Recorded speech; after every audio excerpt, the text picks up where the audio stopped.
IDTV మన ఉనికి మన వాణి. ప్రధాని నరేంద్ర మోదీ నేతృత్వంలోని ఎన్డీఏ ప్రభుత్వం మంగళవారం తన తొలి బడ్జెట్ను సమర్పించిన విషయం తెలిసిందే. బడ్జెట్లో బంగారం వెండి ధరలు తగ్గుతాయని ఆర్థిక శాఖ మంత్రి తెలిపారు. భారీగా పడిపోయిన బంగారం ధర మరి ఇంత తక్కువ. నిర్మలా సీతారామన్ ప్రకటించిన వెంటనే బంగారం వెండి ధరలు భారీగా పతనమయ్యాయి.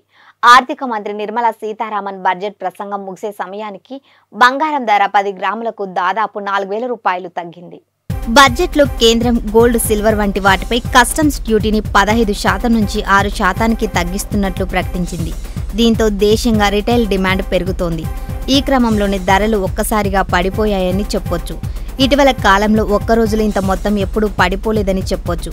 వేలకు వేలు పతనమైంది. ఇక జూలై 24న దేశంలోని ప్రధాన నగరాల్లో బంగారం ధరలు ఎలా ఉన్నాయో తెలుసుకుందాం.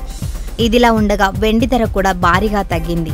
నిన్న బడ్జెట్ కారణంగా కిలో వెండి ధరపై ఏకంగా 9,000కు పైగా తగ్గుముఖం పట్టగా ప్రస్తుతం 1,000 రూపాయలు తగ్గింది. తాజాగా కిలో వెండి ధర 87,900 రూపాయల వద్ద కొనసాగుతోంది.